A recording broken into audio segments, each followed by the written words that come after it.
Hey everybody, this is Brad from Johnson Small Engines, better known as the one-hand mechanic. If I can do it, you can too. Today we're working on a Cub Cadet 2X 26-inch self-propelled snow thrower. And today it does not start, it's why it's in the shop. I want to show you how I diagnose a machine. Let's just show you some tools that we need today. Okay, tools needed from left to right. I always use my 1/4-inch electric ratchet. We have a Phillips head screwdriver, a slot head screwdriver. If you can use gasoline to put in a spark plug hole as far as starting it, it's much better than starting fluid, but if you're in a pinch, you can use starting fluid. I use it as a tool. Fastener removal tool that I use all the time. All the different varieties of pliers you're going to need, needle nose and just regular pliers. 10mm socket, 13/16 spark plug socket. A couple extensions right here. We have 1/4-inch and 1/2 inch. One's like 3-inch and one's 2. 10mm wrench. This is a 1/2-inch ratchet that I use with my spark plug, but whatever spark plug socket you have with a 13/16, or if you have a deep 13/16 socket, that'll also work to get a spark plug out. A spark plug tester, and then this is, of course, rags, if you guys, and if you're sensitive to fuel, definitely wear gloves. This is a spark plug boot. It's actually just like a piece of rubber, and you can use fuel line if you have fuel line, but this actually helps line up the spark plug when you're putting it back in so you don't cross thread it. It's definitely a nice tool to have when you have the areas where you'll see where it's hard to put the spark plug in. A couple rags, and also this is right here is a very fine piece of wire. I put it on here so you can see it, but I'm just using a very fine piece of wire that I've had for a while that actually cleans out the jets for your carburetor. So that's pretty much the tools we need today. Let's get to it. The first thing I'm going to do is I always check the oil. If you check your oil and you find out that it is very, very high on a dipstick, that normally means you have an issue with your carburetor, because the fuel, if the carburetor lets loose, oh boy, this one is. Okay, so this one, this one's showing oil all the way up there. Wow, let's check this again. Let's just see here. One more time. I think the consumer put way too much oil in it. All right, so the oil level is right here. And you can see right down here is where the full and the add mark is, the 2 dots. If you come across a gas in your engine oil, that means your carburetor let loose, which means that the internal parts did not stop the flow of the fuel, and it went right into your engine. So at this point, if you do have gasoline in your engine, you're going to want to drain the engine, but we're going to go ahead and keep diagnosing this. Let me go ahead and get this down to the correct oil level, because the customer actually put too much in, and we'll be right back. Okay, so I just drained the oil out to where it should be right at the 2 dots. Let's give this a double check for you guys. Okay, so it is at the upper side of the 2 dots, and this is definitely oil, but if you have gasoline, like I said, inside your engine, then I would definitely start taking apart that carburetor, and that's what the problem is. All right, so since he had way too much oil in there, I'm going to go around to the spark plug. I'm going to show you how to take the spark plug out here. Basically, the spark plug is here. And just so you know, the carburetor is underneath this cover, and we're going to get to that most likely in a bit. But just go ahead and wiggle this and pull it all out. Just be careful. Grab a hold of this, not the wire, because you can pull the wire out of the boot and it won't be good. Spark plug's way back in there. That is going to be a 13/16 socket, and I'm going to use a 3-inch extension. And I use a spark plug socket. Now, when I get it started, now this being a brand new machine, I don't even know if this thing ran or not, but in our area, we don't get a lot of snow, so these machines sit, and this is why it won't run. It's probably going to be carburetor related. All right, it looks like it actually did run. It's got a little carbon, even though this is a black spark plug, but you can see the carbon on my fingertip here. So it did run, but there's no oil on it. I just wanted to make sure that there was no oil on it, so we're going to go ahead and screw this back in right now. Before I pulled that engine over, since he had so much oil in there, I just didn't want to. If you pull your pull cord and it feels like your engine's seized, you're going to take that spark plug out. You probably have fuel in the cylinder, and that is another thing that you're going to have to get rid of if you have that problem. All right, so we're going to go ahead and pull this over and make sure we have. Now, I guess before I pull this over, I might as well go ahead and put my spark tester on this thing. Everybody has their different ways and different spark plug testers that they use, but this is an inline spark tester. I've been using it for a very long time. It has not let me down too often. It does a very good job. So we're going to go ahead and getting this into the hole where the spark plug is in the boot side can be a little tricky sometimes, but you don't want to have anything leaning against metal. So that is right now out in the open where we can see it. I'm gonna go ahead and pull this over. There's gonna be two reasons why I'm pulling this over. One, to feel for compression, and two, to see if we have spark. You do have to remember, coming around to your on and off switches here, before we go ahead and pull the pull cord over, you wanna make sure that it's about half throttle. That's off the stop. Usually all the way back is stop. Actually, it does have a little stop sign right there. So you wanna make sure you're off stop, and you wanna make sure that this switch right here is in, because this is also another switch to cut off your engine. Make sure you have that in. I'm just gonna go ahead and pull it over now. We wanna make sure that we have compression, which you'll feel a little bump when you pull it, and then also we wanna check for spark, which should flash when I pull it over. Okay, we have spark. When you pull the pull cord slowly, you'll feel it bump, and then it'll get easy, and then it'll get hard again. So you'll feel that little bump, that's compression, okay, and that's good. You wanna feel that. And we do have good compression right there. And that's just an easy way of telling. If you have no compression, that's bad, but that's an easy way to tell if you have compression without a compression tester, and I don't expect you guys out there to have a compression tester. At this point, we're gonna go ahead and plug this back in, and I'm gonna give it a shot with the electric starter to see if it'll run. After you have the oil check and where it's supposed to be on level, you wanna check your gas. Okay, this guy here, looks like he filled it full, and I usually take a whiff of it just to smell it, and yeah, it smells like it's fresh gas, so that's a good sign. So we're gonna go ahead and plug this in to see if we can get the electric starter to help us spin it faster, to see if we can get it to fire up. We're gonna go ahead and plug it in. Three-prong plug, and then I always say, with your extension cord, don't go any thinner than the cord that's on your electric starter. This is your electric starter here. So we're gonna go ahead and set the controls on choke, which is there. We're gonna have the fuel or the throttle. I'm gonna leave it up. I'm gonna actually put it up to fast and then back a little bit. That's about 3/4 throttle. I'm gonna go ahead and prime it 1, 2, 3 times. Let's see if it'll fire. All right.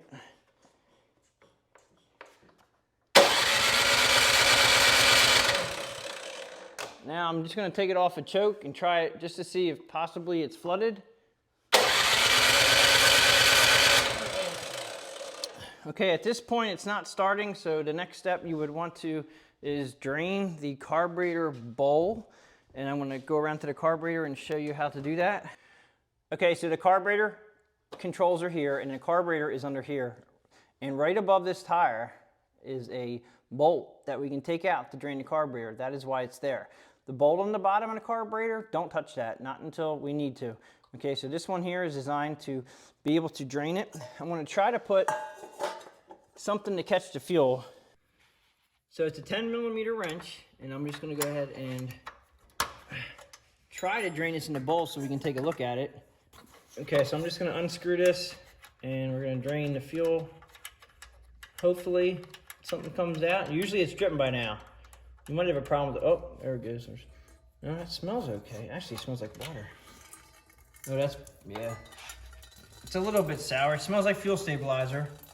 We're getting a little bit out of there. Unfortunately, these snowblowers do not have fuel shutoffs, and everybody asks me, can you put a inline fuel shutoff on that? No, you can't. You guys, some out there, somebody probably has made something up, but I fixed the problem, and if you use Aspen 4 fuel, you won't have this problem again. But what I'm doing here is we're draining the fuel from the tank, or we're draining the carburetor bowl, and we're trying to get fresh fuel from the tank in through this carburetor bowl. Put this back in again. And make sure you tighten it up. All right, at this point, I'm gonna go ahead and try to fire this thing up again and see if it'll run. So we're gonna go ahead and turn the choke on. Prime. Give it a fire. The electric starter. Absolutely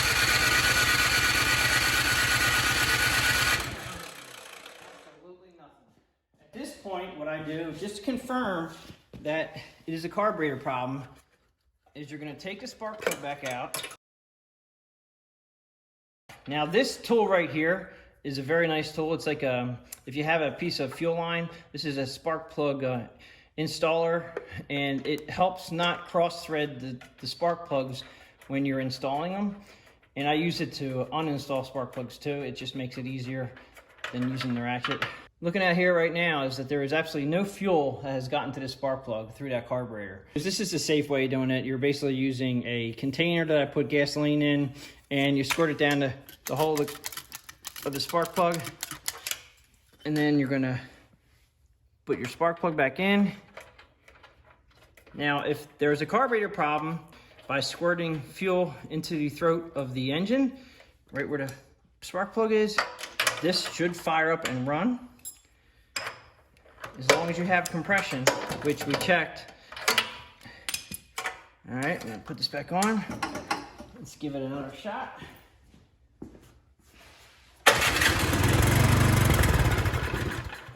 Well, there you have it. Just like I suspected, is that we have a carburetor problem that cannot be repaired by draining the carb bowl. So at this point, we're gonna go ahead and put this up on the bench and remove this carburetor, and we'll go from there. Okay, so we have it up in the air, and we need to take this cover off to get to the carburetor. The first thing you wanna do is take this guy here. They usually come up pretty easy, but I'm gonna use my fastener clip tool. And sometimes you need two, one on one side and one on the other. Just kinda wanna pop that up. And I have this in the choke position right now. I'm actually gonna turn it to run, just because you just wanna make sure that you know where it's at when you take it off. All right, so I'm gonna take that off right like so. And it also has a little, it only goes on one way, but you can put it on very easily each way. So you have to kind of look down in there. So that's why it's important that you remember how it was. I'm gonna make sure I had it on run, make sure you put it back that way. Nice thing right down here is the newer engines have a slot in them. So this slot right here is great because you don't have to take this knob off like in the past. So you just have to line this knob up with this slot, and when we take this cover off, it'll just pull right off. How about that? My other videos with the old ones, what a pain in the butt. So we're gonna go ahead and take off this bolt here, and this bolt here.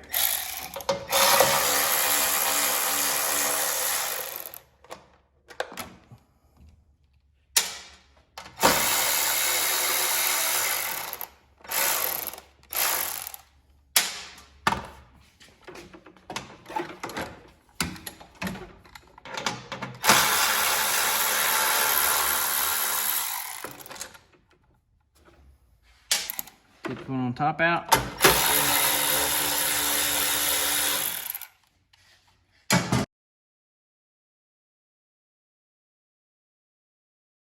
Pull it around this way, and you're going to see that the primer line is connected right here. Okay, so you have the primer line connected here, and as you can see, it goes through this little spot right here on top of the carburetor, and that keeps it where it should be. Just going to go ahead and pull this up out of there, and then we can just pull this off to the side like that. And then over here, over on this side, your electric wire is actually just held in right there by a clip. So we're gonna pull this out like that, and then we can get this right out of the way, but you don't have to disconnect anything. You just set it off to the side. Now this is your choke rod right here. I have a video just on taking this choke rod out of this carburetor, but going back to putting this back together again, when you put the choke knob on, make sure you can see how there's grooves in here, and there's grooves in here, and there's an open slice right here. That actually is going to go in just like so when you put it back on like that, and you know which way you are. We have to take off this cap here. You cannot get into this. This is a fully self-contained other than a little bit of air that goes back here. So you have to take this off with the Phillips head screwdriver. This should just pop up like that. Now here is the throat of the carburetor, and there is a breather tube right here that we must take off. Again, my clip fastener tool will help push that off to the side. Then we're gonna go ahead and take off this 10mm socket. It takes off these nuts right here. Okay, at this point, we have to pinch off the fuel line. You can see right here that it does not have a fuel shutoff coming down in here, and I don't like that whatsoever. But it's really hard to put this back together again. Like, you would think you could put a fuel shutoff right here. Perfect space for it. But when you put your cover back on, you're going to cover it. It's not going to even sit in there. Some people may think about cutting this out. I don't do that. I fixed the problem, and then, as I said previously, use the Aspen 4 fuel and you won't have this problem again. Okay, let's go ahead and pinch off this fuel line right here.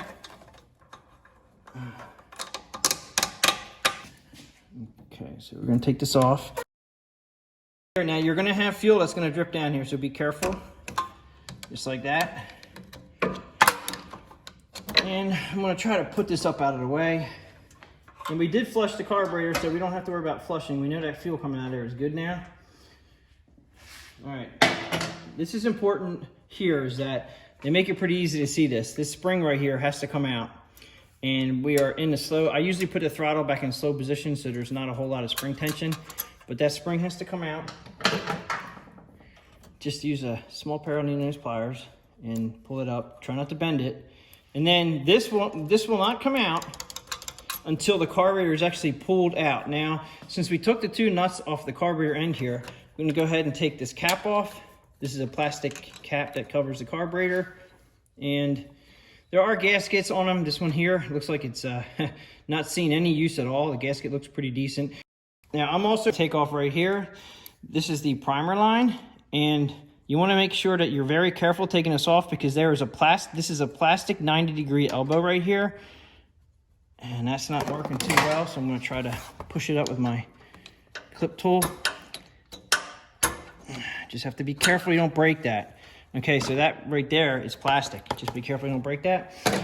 Now, at this point, I'm going to pull this off. Sometimes these get stuck to the engine and you have to tap it. Like, sometimes tapping it like this while you're pulling it off will help it come off, but this one came off pretty easily. Now, watch here how this arm is. So we want to pay attention to this arm now. The further you pull this out, what will happen is this will line up with this opening in the top. You just have to make sure that this top slit opening right here lines up with the governor arm, and it'll come right out like that. So you can't take it out when the carburetor's all the way on. You have to pull the carburetor off a little bit. So now we can take the carburetor back out like that. Now, also, there is a gasket here. This gasket looks to be in pretty decent shape. Very decent shape. And we're going to put that, just going to leave that just right there. There is a plate here that's plastic, and there is another gasket behind there. Normally, these will not come off, and you don't have to worry about it, these plates back here. So we're going to go ahead and we're going to take this to the bench and see what's going on inside. Okay, so it's on, here we have it on the bench. We're going to go ahead and take off the bottom nut that I said not to. That is a 10 millimeter. The reason why I told you not to take this off when it was on the machine is sometimes these gaskets will fall off the carburetor bowl. Now, remember that oops, I'm going to have a lot of fuel in there. Remember that this is your bolt that you take out to drain the carburetor, and it sits right below your primer elbow here, and this nut, this bolt sits right below the primer elbow. So just keep that in mind when you put this back together again, that it's going to sit right below it, so you can access this when you're trying to drain out the carburetor bowl in the future. Now, as you can see, it looks very clean. Actually, I can see some, what looks like might be, that's like, what's in there is, it's almost like a gel. That could be what happens when ethanol fuel goes bad. We have ethanol fuel in our area, but the gasket here has stuck to the bowl. Now, to put these gaskets back on correctly, if you take it off when it's on the machine and you try to put these up into this slot right here, it's almost impossible to hold this up while it's like this and then put the bowl on. I've seen so many actually not be put on correctly, and you'll have a problem. So that's why never take this off unless you have to, or take the carburetor off. Now, at this point, we're going to go ahead and pull the pin. We were definitely getting fuel through. This is where the fuel comes in the carburetor right here from the gas tank, and it goes through your needle valve, and then it fills up this bowl. And what happens is this float will actually stop the fuel flow once the float hits a certain level. When it's like this, the float will come up, and then eventually it stops the flow of fuel, so you don't have any problems with it leaking. If you have a problem with your float that sticks down, or your needle valve sticks down, this is when you can get the gasoline into your engine, and a whole gas tank of fuel will flow down through here, and it eventually comes up to the back of the carburetor here, and it goes into the, actually this is the front of the carburetor. It'll come up to the throat of the carburetor here and into your engine, and it'll fill your engine up with fuel. This right here, we don't have that problem, but just saying how it works. We're gonna pull the pin, put it to the side. Now this needle valve will come right out, and I usually will put these underneath a magnifying glass to look at them. This one looks pretty good by the naked eye, but it's definitely, there's a reason. We're definitely getting fuel through here. Okay, this is the inlet for the gas. Now, what we're probably gonna have is right here, we're gonna have a problem with that jet. It's not pulling the fuel up through the carburetor. It goes into the throat of the carburetor, and then it will not pull it through to the engine and start it up. There's also a jet right here, and we're gonna take this one out, and it looks like this is your throttle stop here for your low speed. Try to remember how many threads are on try to remember how many threads are right there, because you have to put this screw back to where it was so you have an idle when you turn your engine to idle. And if you don't put it in correctly, you can either have too fast of an idle or too slow of an idle, and you're not going to be able to turn that easily. And the other way you can think about this is that you also you put this screw in halfway onto this cap. This is a jet, believe it or not, right here where my fingernail is. If you put it halfway onto that cap, that usually gives you about the happy medium where you need it for the idle. And I'm just using a slot head screwdriver in there. It doesn't really have a set. It's not a Phillips or a slot head. It's just kind of a weird looking screw, but it is a screw. Now right here, this cap is held on by that screw. It's sometimes going to be a little tricky to pop up. That's why I use my fastener clip tool here, and I just pop it up. On the back side of this, we actually have a jet that's right in here, and it's very small. Okay, so I use a little piece of wire to go up into this jet, and you just kind of poke it in there. You have to have a very small wire, and if you see inside here, you can see the wire through the hole. Let me see if I can turn this the right way. Right there, you can see that wire. Okay, that's clean. Okay, that was able to poke right through there. It definitely felt a little bit clogged in the beginning, so maybe that was it. Now also, this jet here must come out. Need a slot head screwdriver to go into this carburetor, and I have found one that fits. And you have to be very careful. You do not strip out the brass part. This is a jet coming out. And once you get it, it's not gonna unscrew all the way. It's gonna stop just about where the threads are to the bolt that actually holds the bowl together. It won't come all the way out. You have to kind of shake it out. It'll fall out. All right, we're gonna take this gasket out that we don't need here.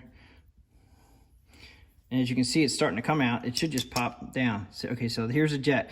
And there's threads on it, but they don't screw right at the beginning. They actually slide in. Now, inside here, there's also another emulsion tube that has to come out. I usually will hit this. Sometimes it'll come right out. A lot of times these don't come out, and you gotta kind of smack them. All right, that took a little doing, but there it is. And this guy comes out. Now, it looks a little crusty at the top right here. That you can tell right there is rust color. That's bad gas. And when I look through there, we have very small holes.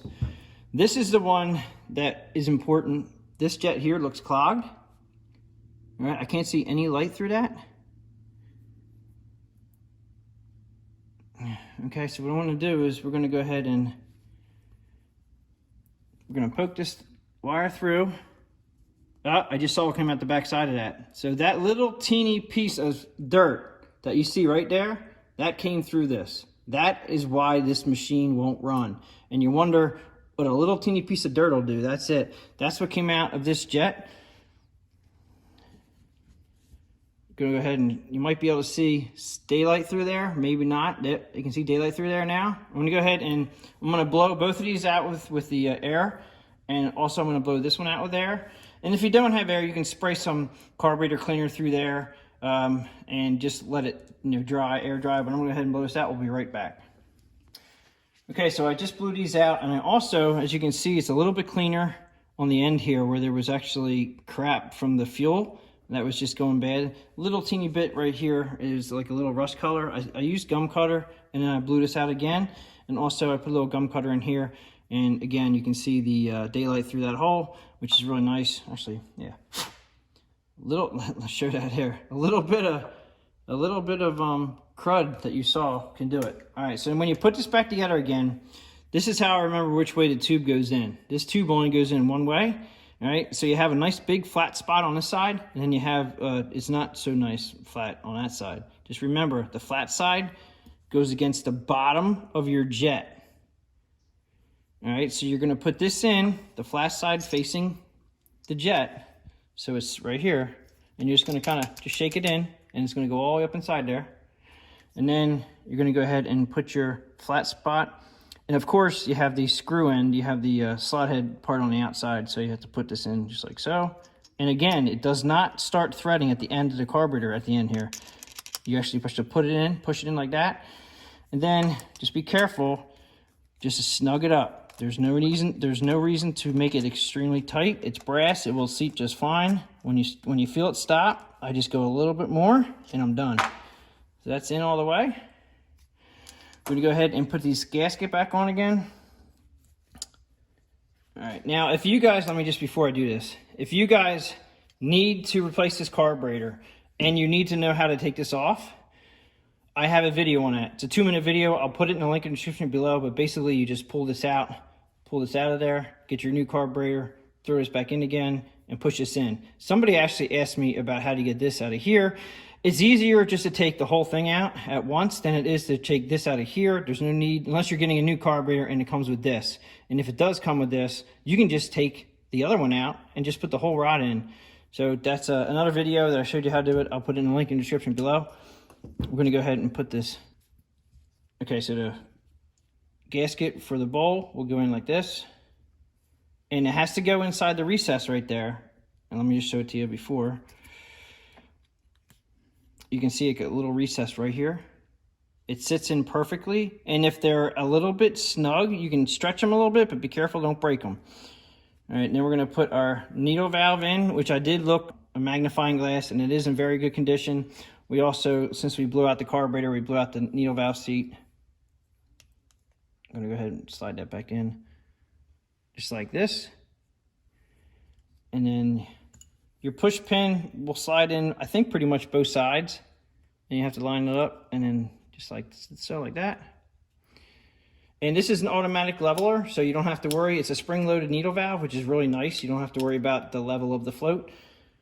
Then remember how I told you that when you put the bowl back on again, you're gonna line up the drain with the primer inlet right there.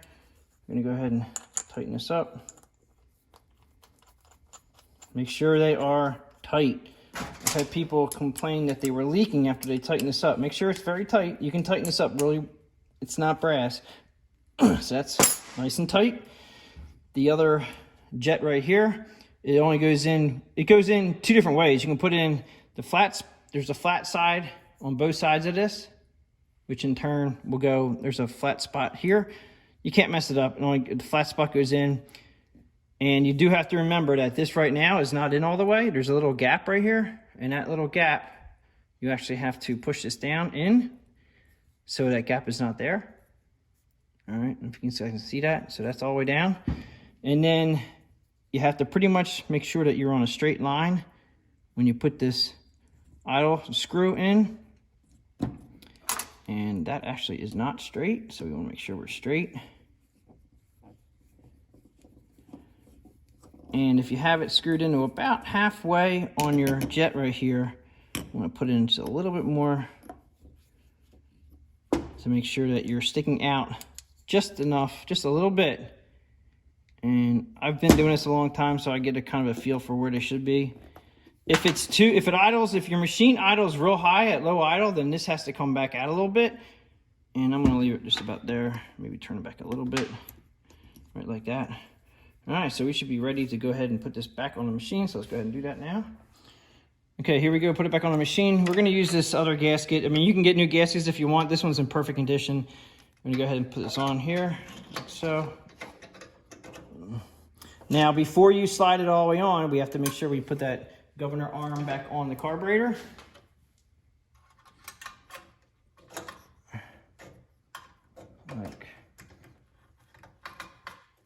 Like that. And then I'm going to go ahead and put the spring back on. Hold it there, like so. And since I'm here, I'm gonna go ahead and put the fuel line back in. Now we already drained the fuel out, so we know we have fresh fuel coming in. I'm gonna go ahead and push that on there.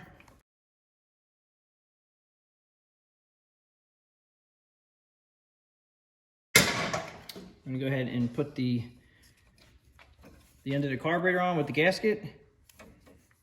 Only goes on one way. And since it needs to go into this breather hose, I'm gonna go ahead and put it in at the same time. So we're putting it on while we're pushing the hose on. And I'm gonna need those pliers to make it go on a little better. Like so, kind of make that there.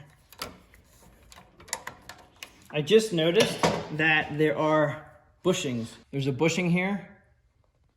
That bushing right there has to go. I know I didn't notice it before, but there is a bushing there. That actually stops the nuts from over tightening. So that's a bushing on both sides. So they have bushings in there. Hopefully you guys won't lose them. I'm gonna go ahead and tighten up the nuts. I tighten them evenly.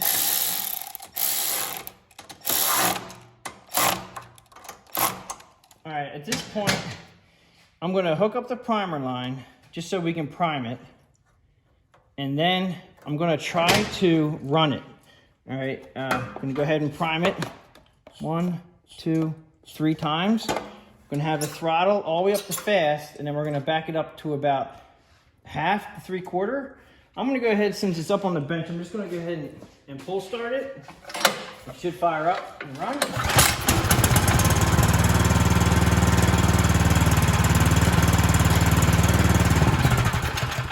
Now, I did not even need to use the choke. I made sure when I primed it, I actually saw some fuel coming out the throat of the carburetor. A lot of people think that if they see fuel coming out of the carburetor, sometimes they over prime it, but this actually eliminates it draining down onto the ground.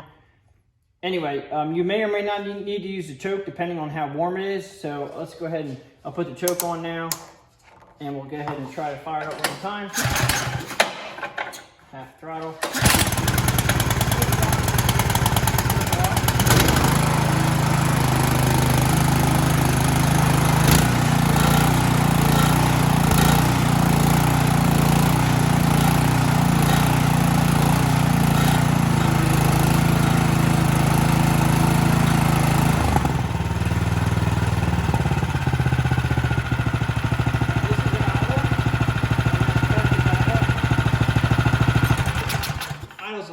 Depending on how cold it is outside, you may have to warm it up at full throttle, or no, 3/4 to full throttle to warm it up, and then the idle should work. Idle's a tick low, and as you can see, the idle screw is down here, so it's extremely hard to get for a screwdriver in there. If your carburetor hunts and surges a lot, let it warm up. I'm going to turn this in a little bit. If the engine hunts and surges a lot, you may need to warm this up, take it outside, let it run for a while. If the surging does not go away at full throttle with the choke off, then we definitely have to rebuild the carburetor a little bit more in depth, which means ultrasonic cleaner, if you have access to one, or replace the carburetor. Now let's go ahead and button this back up again. We have this is the top of our carburetor. It has the 2 screws on it. And their Phillips head. And I'm going to take this outside and run it for a good 10 minutes. And then I'm also going to change the engine oil. Even though it does look clean, I'm not sure. I just want to make sure if there is any contaminants of gasoline, which I don't think there is, because that wasn't his problem. His problem was that little teeny jet. Go ahead and button this up.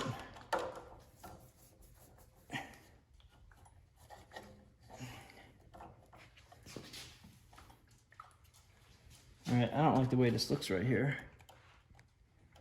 I'm gonna take this off. I think you might have to, it might clip in.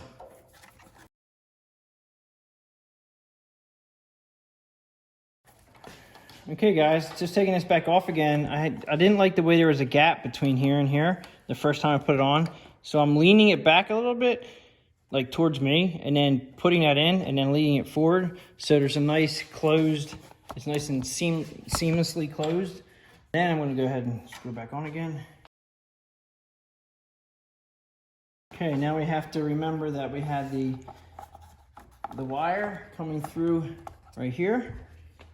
And then we have the primer up there, which I'm gonna have to put this over like so.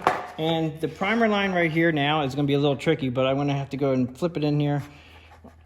They don't give you a whole bunch of extra line. And then you have to make sure that your rod here goes through here. And you also have to make sure that your throttle down here is just about the right position in the front here, right here. You have to get this in. So it's kind of like all at one time. I'm gonna go ahead and try to put the throttle in first and then come up here to find out where our choke lever is, which is right here, down on top of that. So I would recommend definitely putting it into here, putting your cover on here first, and come up here and then looking at where make sure you don't break it. But it does have a lot of, does have a lot of easy bend to it. All right, so we have the 4 bolts that took off the cover.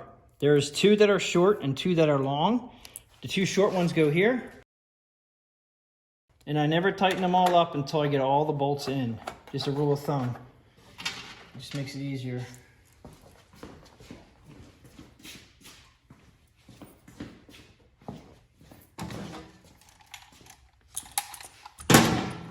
Okay, so a trick that I have learned through the years is if you piece of paper towel around top of the socket, I'm gonna put my bolt in it, and it usually will hold it tight. If you need to, double lap it. Now it's hard to get it back in here, so that paper towel will hold it in, and then you can go ahead and get it started.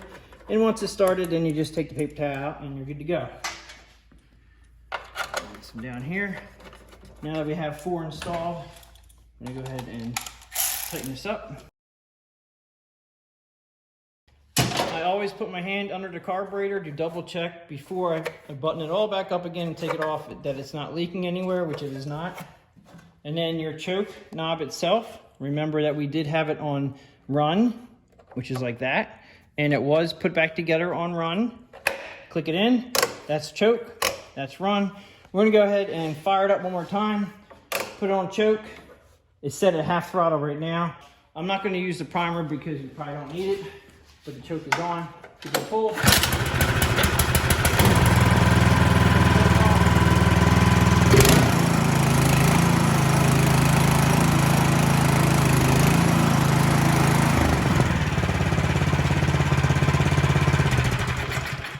Yeah, so I got this guy back up and running. Didn't need to get too involved with the carburetor other than cleaning out that one jet. It was pretty straightforward. If you guys have any comments or questions, please leave them below. If you like this video, please give it a thumbs up. Please subscribe, share my channel with your friends, and I'll catch you guys on the next one.